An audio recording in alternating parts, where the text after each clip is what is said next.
If you're looking for the things you should be buying or the things you should be doing to start generating passive income, you're in the right place, because in this video, I'm going to be going over different passive income ideas that you can start using today. What's up, everybody? I'm Jaspreet Singh from the MinoritiMindset.com, where money minds rethink rich. Like most people, I didn't grow up learning about financial education or investing or passive income. The first time I really heard about this idea of passive income was when I read the book Rich Dad, Poor Dad by Robert Kiyosaki. And when I read that book, I got really excited because I could not believe that you could do something where now you purchase something, you do something, and now this thing is going to continue to pay you without you physically having to work. I grew up in a traditional Indian household, and in my household, the idea of passive income is you work really hard in school, that way you can become a doctor, and now once you're a doctor, you can get passive income because now, well, you go and you do a surgery and you're going to make a lot of money, and it's passive because hopefully you'll be a good doctor. And if you're not a good doctor, well, I guess it's a good thing I didn't become a doctor. This whole concept of using your money or your time in a certain way where you can build this asset that will continue to pay you for years into the future was unheard of. And that's when I started learning about money and started learning about what passive income was. And that's why in this video, I want to go over some of the different passive income strategies that there are out there. That way you can start using these strategies to start generating more passive income for you. So let's jump into the first passive income strategy. But before we do that, I need you to do me a quick favor and passively smash that thumbs up button below. And if you haven't already, be sure to join our brand new free Discord server called the Guac Talk community, because as we all know,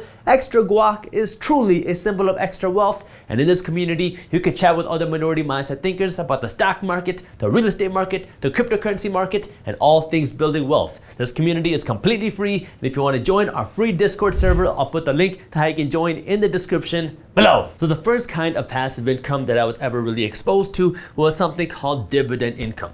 Dividends are a way that stocks can pay you for just owning a stock. If you go onto the stock market right now and you purchase one share of the McDonald's Corporation, you've become one of the owners of McDonald's. Now, you don't got to go and start flipping burgers or doing anything like that, but you do get to share in the profits when McDonald's makes money. And there's a couple different ways that you can make money. First is through appreciation. If the McDonald's company opens a whole bunch of new franchises and they start making more money, more people are going to be interested in investing in the McDonald's stock, and that's going to push the stock price higher. That's appreciation. So if I buy my stock at $100 a share and I sell it for $200 a share, well, that's $100 in appreciation. And if I sell my stock at $200, I just made a $100 profit because I bought it at $100 and I sold it at $200. Now, the downfall with this type of appreciation is, one, it's not guaranteed, because there's a chance that you buy a stock at $100 a share and then it's going to go down to $50 a share, and now you just lost money if you sold it. And the second thing is you don't actually make money until you sell. And if you sell the stock, you don't own this asset anymore. If you buy a stock at $100 a share and it goes up to $200 a share and now you sell it,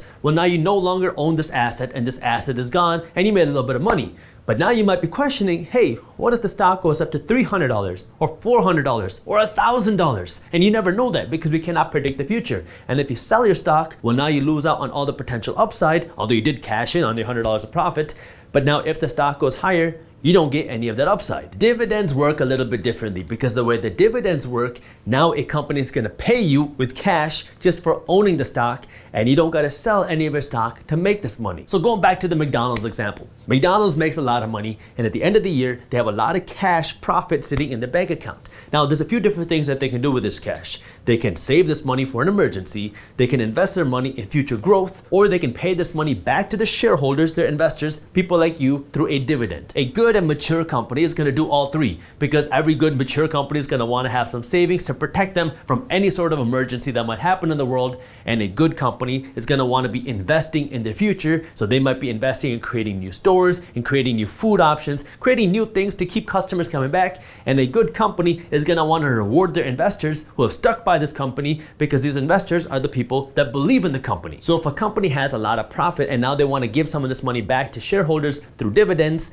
now if you are an owner of a company, then this company is going to pay you dividends, usually every 3 months or every quarter. And this is money that you get without you having to sell your stock. So if McDonald's has a big profit at the end of the year and they issue a dividend, Well, now you're going to be getting these cash checks and you don't got to sell your stock to do that. And this is completely passive. In general, there are two different ways that you can start generating this dividend income through stocks in the stock market. One is through actual stocks and the other is through ETFs. So an ETF is an exchange traded fund. You could think of this kind of like a basket of stocks that would now you don't have to worry about trying to find the perfect company or the perfect stock. Because if you don't know how to research stocks and you find the wrong stock, well, now your stock can go to zero and now you just lost all of your investment. The way to kind of go around that is to invest your money into an ETF, which is a whole group of stocks. That way, even if one company in your ETF goes bankrupt, you're okay because you might have 100 other companies which are keeping the ETF up. So a few examples of stocks that pay out dividends. And again, this is not investment advice. This is just an example because you are never guaranteed to make money when you invest. You might even lose money. So make sure you always do your own due diligence and never blindly listen to a random guy on YouTube. So a few examples of stocks that pay out dividends would be IBM, McDonald's, and Gilead, G-I-L-D. Right now, at the time we're recording this video, IBM pays out around 4.5% a year in dividends, McDonald's at around 2.2% a year in dividends, and Gilead right around 4% a year in dividends. So if you invested $100 into any one of these, you would get about $4.50 a year through IBM, $2.20 through McDonald's, and then about $4 here through Gilead. Now, again, this is just the dividends. You're also hoping that you're investing your money into a strong company that you believe is going to be worth more in the future. But this is consistent dividend income that you are getting passively. On the ETF side, a couple dividend ETFs are VIG, which is the Vanguard ETF, and then SDY. At the time we're recording this video, this pays out right around 1.5% a year in dividends, and SDY is paying around 2.5% a year in dividends. Again, this is just the dividend, and when you invest in these ETFs, now you're getting exposure to a whole bunch of high dividend paying companies. So now even if one company goes under, you're okay because the ETF is invested in many different companies. The nice thing about this type of passive income is it doesn't require a whole bunch of time on your end. Once you find a good company that you want to invest in, you put your money into it, now you let the company do all the work. Once you invest in any of these companies or these ETFs, now the people that are working at these companies are going to be working every single day to make a profit for the company, and the bigger profit they make, the more money you make, and now all you have to do is just make sure that your company is not about to go under. So that's when I started investing in dividends, and I started going onto Google, searching high dividend paying companies, and that's when I came across this thing called REITs. R-E-I-T.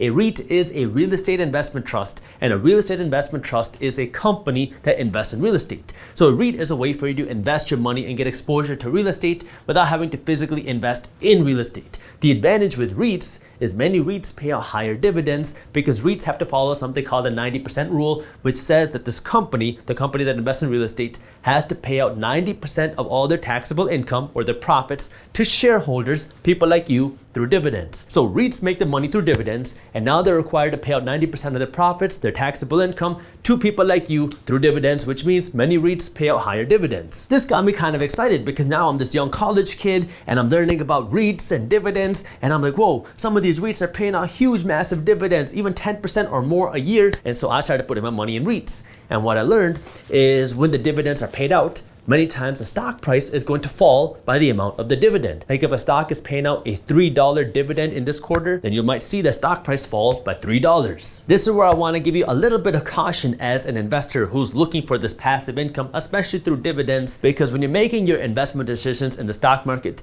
you don't want to make an investment decision based solely off of the dividend returns, because sometimes the dividend return can be misleading. If you go online right now and you see a stock trading at $100 a share, and you see that it's paying out a dividend, an annual dividend of, let's just say, $10 a year, that means this company is paying out a 10% annual dividend. At first glance, that's gonna look great because now you're getting a 10% return on your money if you buy the stock at $100 a share. But this doesn't tell you the full picture, because what if 3 months ago, the stock was trading at $1,000 a share. And over the last few months, the stock has lost 90% of its value, which is why this dividend amount looks so big compared to this price. Because sometimes what happens is companies start to go under and then they cut their dividends a little bit later. So this company might still be issuing this dividend right now, but it might be on the verge of getting rid of their dividend. So at first glance, this looks great. You're getting a 10% return on your money. And then you invest your money into this company.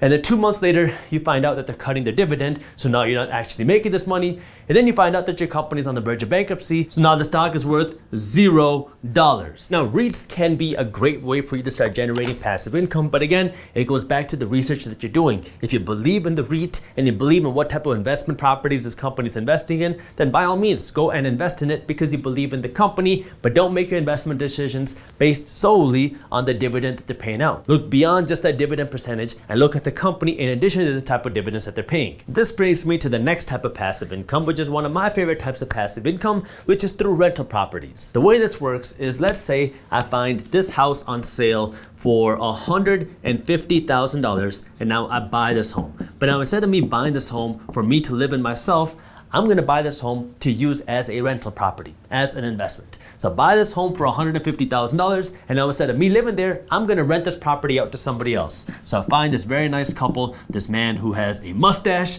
and this female who has a braid, or as we like to call it in my native language, Punjabi, a gut. So I'm gonna rent this home out to this couple right here, and in exchange for them living in my property, they're gonna pay me $1,500 a month, every single month, for living in my property. Now the great thing about this is once you buy this home once, you're done. You own the asset, you own the property, and now these people are gonna have to pay you every single month for living in your property. So once you buy this asset, it is now a cash flowing asset and it's gonna pay you forever as long as you own the property or until the property gets burned down. Now, the great thing about this is one, you're getting cash flow, and second, you're getting tax breaks because real estate has a bunch of tax loopholes which allow investors to make money and pay less money in taxes legally. Now, this is where things get a little bit tricky because anytime you read a book about real estate investing, or if you go watch videos about real estate investing, they make it look and sound so easy and so simple. All you gotta do is find this property for $150,000, then you find this tenant that's gonna pay you $1,500 a month, and then you're done. Your tenant's paying for your mortgage, they're paying for your bills, and they're putting some money in your pocket. But it's not always that easy. Okay, when I got started in real estate investing, I thought it was gonna be passive, but it was anything but passive because I didn't understand how the process worked. I was getting calls from my tenant every single day, even though I had a property management company. I didn't know how to find the right contractor. I didn't know how to find the right people to work with. And so the thing that you have to understand about real estate investing is it can be passive, but in order for it to become passive, you have to go through this big kind of learning curve, this big hurdle, which takes a lot of time on your end. You're gonna have to learn how to find property managers because the property manager's job is to make this completely passive for you. Their job is to work with the tenants, so you don't gotta know who the tenants are, and the tenants don't gotta know who you are. So anytime the toilet breaks down and the tenants need work, they're gonna call the property management company, who's gonna take care of all the work, and your property management company is gonna take care of all the bills paying. They're gonna make sure your tenants are paying, and they're gonna make sure that your property's in good shape. So your property management company is the person that's gonna make this passive for you. But in addition to that, you gotta know how to find the right property management company. You have to know how to find a good real estate agent. You have to know how to work with contractors. You have to know how to work with the city and the city hall and property and building inspectors, and then you got to learn how to work with attorneys and accountants and a whole bunch of other people. But once you get past that hurdle, then real estate can be a great way for you to start generating passive income through cash flow. Now, one of the reasons why I don't like to call it passive income is because if you want to keep generating more income, you want to still be involved with your real estate investment properties. Like you want to keep looking for more properties, and you want to make sure that this area that you're investing in is growing and more people are wanting to live there and that there's more demand coming into this area. But in the sense of this property generating you cash flow, yeah, that can be completely passive once you get past that initial hurdle. The downfall with investing in real estate is it takes a lot of capital to get started. Like even if we're talking about basic entry-level single-family homes, and this isn't across the United States, because if you're going to New York or California, you're not going to get a home for $150,000, but in some places you will. But even in these basic entry-level homes, you need a lot of cash to get started. If you don't have $150,000, you got to raise some debt. If you can't do that, then you got to get money from your friends and family. And if you can't do that, well, now you can't buy real estate because you don't have the cash to afford real estate. But that doesn't mean that you cannot get exposure to real estate. Like what we talked about earlier.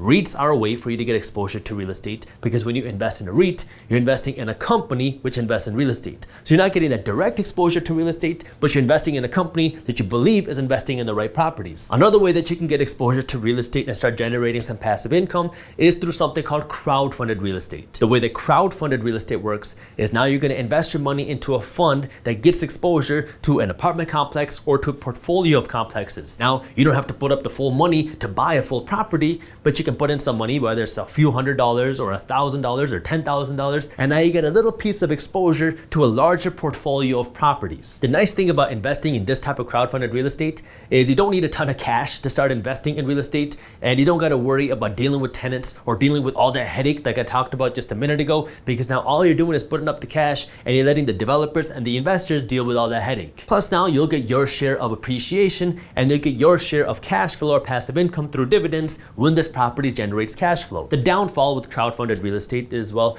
you don't actually own the physical property. You're just getting exposure to a piece of it because you're not putting up the money to buy the entire property, so you got your pros and cons. If you are interested in trying to figure out how you can invest your money into crowdfunded real estate, you can use someone like our sponsor Fundrise. Now, full disclaimer, I do have some of my own money invested in Fundrise at the time we were recording this video, and the way it works is kind of like how I just talked about. You invest your money into Fundrise and then you get exposure to a portfolio of real estate. The process is super simple. You don't need a ton of money to get started, and you can start generating the passive income, the cash flow, through your crowdfunding investment. So if you do want to learn more about how you can start investing your money into crowdfunded real estate, I'll put the link to how you can learn more and start investing through our sponsor Fundrise in the description below. Minority Mindset is a paid partner with Fundrise, so if you use them, we will get compensated, but there's no additional cost to you. So if you want to learn more and see how you can start investing in crowdfunded real estate, I'll put the link to how you can learn more and do that in the description below. This brings me to ways that you can start generating cash flow a little bit quicker, because when you're investing just your money, like if you're investing for dividends or just rental income,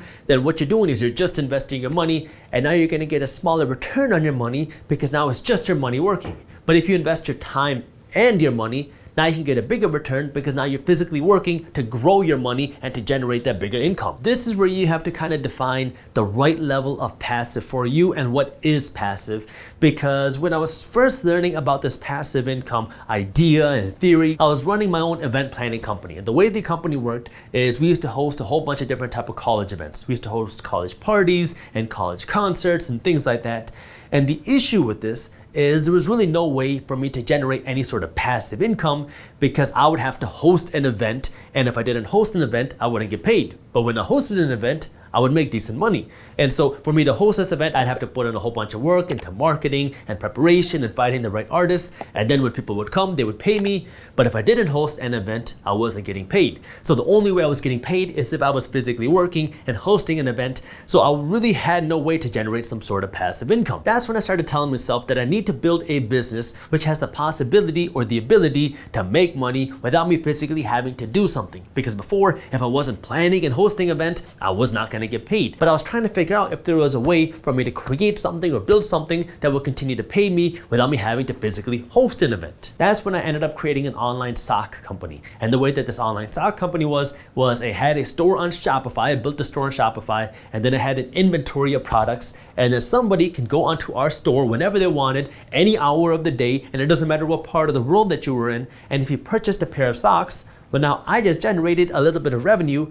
And it didn't matter if I was sleeping when you placed that order or if I was out on the beach when you placed that order. Although when I was running this company, I was definitely not ever on the beach. But this is where things started to click a little bit more in terms of scalability. Because if you want to build any sort of scalable product, whether it's a side hustle or a side business or your full-time business, you need to have this scalable opportunity where it's not just you physically doing something to get paid. Because if you're running a company where you're the only person that can do something to get paid, then there's no way for you to scale this business beyond you. So you want to be able to build something or create something that can generate revenue without you physically having to do something. Now again, this isn't truly passive income, but it's a way for you to generate income without you physically having to do a task. One way you can do this is kind of like what I just talked about. You can create a product and sell it online, and now people will have the ability to buy whatever product you're selling, whether it's socks or supplements or clothes. And now people have the ability to buy your products from your online store any hour of the day from anywhere in the world. Because back back in the day, if you started a store, well, now people could only buy products from your store when your store was open. So if your store was open 9 to 5, well, then you could only make sales 9 to 5. And if you weren't that large of a store, then you'd be the person sitting there behind the cash register. And if you weren't sitting there, or if somebody wasn't sitting there, then nobody could place an order. Now, thanks to the internet, somebody can place an order on your website or on the Amazon website any hour of the day from anywhere in the world. The internet has made creating new streams of income more accessible than ever, but just because it's accessible does not mean it's easier, because now you have to face a whole new set of roadblocks and hurdles to start generating any sort of income online. If you have any sort of product on the internet and you want to be able to sell it, now what you're going to be spending your time doing is getting eyeballs onto your product. So if you're selling shirts, you want people who want to buy your shirts seeing your shirts, because a percentage of them are going to be seeing your shirts. So now your time is going to be spent trying to market your product, running advertisements, doing organic marketing, maybe doing interviews on other platforms where you can get more exposure for your product. So now your time is going to be spent getting exposure for your product, but it's not working in the same way where you have to physically do something in order to get paid. Now your job is to grow the exposure and to grow the brand presence, and you can kind of do that on your own schedule. Now, if you really want to build it big, it's going to be a lot of work. It's going to take a ton of effort, a ton of work, and a ton of creativity to really get it out there. But once you get past that hurdle, now you'll be able to generate a whole lot more cash flow for marginally more work, because you've already built that exposure. It's kind of like writing a book. This used to be the old traditional way of generating quote unquote passive income. It still works today, but the way that book model works is you write a book, and now you're going to publish this book, or you're going to self-publish this book, and you're going to get it out there. Now once this book is out there, you're going to hopefully make a couple dollars anytime somebody buys your book, and your goal now is to get exposure for this book. Maybe you're going to try to get on the news, maybe you're going to try to do interviews, but you want to get exposure out there for your book. That way people keep buying your book, and anytime somebody buys your book, whether it's next week or next year, you're going to make a couple dollars. Another way that you can generate this type of income or cash flow is through creating content on the internet. So you can create blog posts, you can create podcasts, or you can create videos like on YouTube. How you doing? The way this works is kind of like what I just talked about. You're going to put out content on the internet,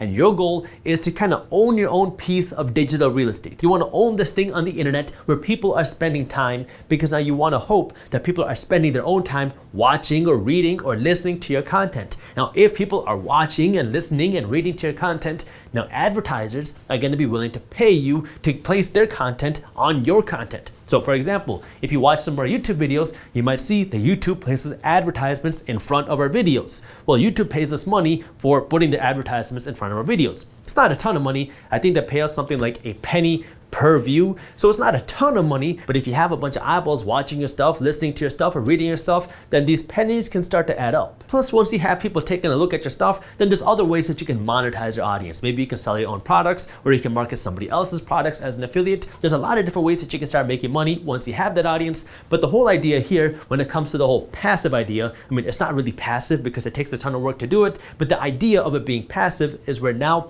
you can put out this piece of content once, and then somebody can watch it today, or a year from now, or 5 years from now, because once it's on the internet, it's there until you delete it. The difficult thing about this is, well, it's hard. You have a lot of people on the internet that are trying to create content, that are trying to build businesses doing this, but most people will fail because either you give up or you realize how hard it is, because it's not easy to generate that type of attraction. And it's not easy to really start generating the type of revenue doing it. Like when I first started this YouTube channel, I think it took me a year and a couple months before I made $2,000 making videos. So it takes a lot of time, but if you stay consistent with it, if you keep improving, you can build a full business around doing that, or a side income, but it takes that time to do that, and you have to figure out what it is that you want to do. Or if you already have some cash, some capital, and you're looking for a way that you can really start growing this capital quicker, and you don't want to invest your money just into stocks or real estate because you think that growth is too small, then what you can do is you can take this money and use it to buy a business. This might be a franchise, or this might be an actual business that you're going to buy out,